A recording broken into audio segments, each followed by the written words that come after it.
In this lesson, I'm going to show you how to solve some square root equations, or you can see those be called radical equations because they have radicals in them, specifically around the unknown. So let's jump right in. The first one says the square root of x is equal to 4. You can probably do this one in your head because you're used to solving some equations, knowing that you're solving for x, like you're trying to isolate it and get a solution for it. So, we use inverse operations to help us solve equations, so we might as well do that here. The inverse of square root is squaring. So what I'm going to do is I'm going to square this side so that I can get rid of that radical, but whatever I do to one side, I have to do to the other side in an equation. The square root of x squared simply gives me x, and then I work out what is left over on the other side. 4 squared is 16. Boom. Remember that any equations, you can remember that they're easy, they're fun, and you can check your solution. Take 16 and plug it in right there. The square root of 16 is 4. That's it. Look at number 2, same type of thing. Square root of n is equal to 9. So I'm going to say square root of n squared is what I need to be simplifying or helping me get rid of something being performed to the variable. So I have just an n on the left side, and 9 squared would give me 81. All right, now let's look at some equations that are a little bit more complex. Notice in number 3, I have a plus 5 that's being tacked on to the square root of x. So I want to get this thing isolated first before I do any squaring.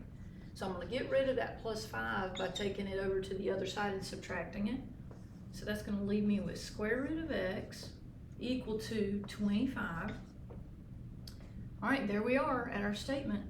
Let's take and square this side and square that side. That leaves me with x, and I'll work out 25 squared, which gives me 625. Pretty easy. Let's check out number 4. We've got a radical expression that has a subtraction statement in it. But still, what I want to do is I want to isolate the radical term. So this whole thing needs to be by itself before I square anything. So let's get rid of the 5 here by subtracting. And I'm going to be left with, going down the board, square root of x minus 1 equal to 6. Now watch what's going to happen here. This whole term is within the radical. So it means I've got square root of x minus 1.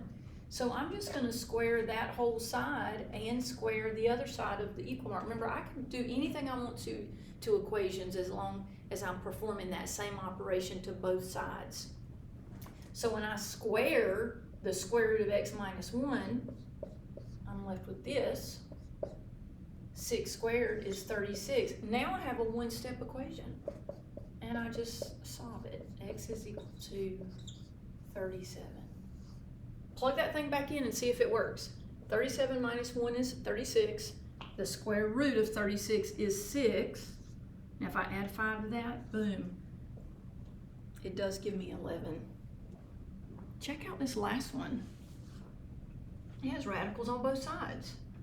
All you're going to do is square both sides, because when you square any radical term, it just takes the radical off.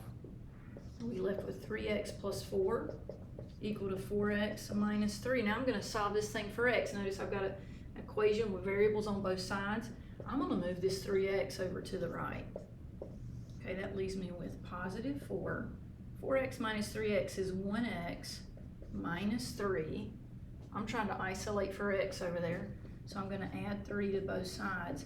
Looks like to me this is 7 equal to 1x, or x. Let's check it. 3 times 7 is 21, and 21 plus 4 is 25, and the square root of 25 would be 5. 4 times 7 is 28. 28 minus 3 is 25. Square root of 25 is 5.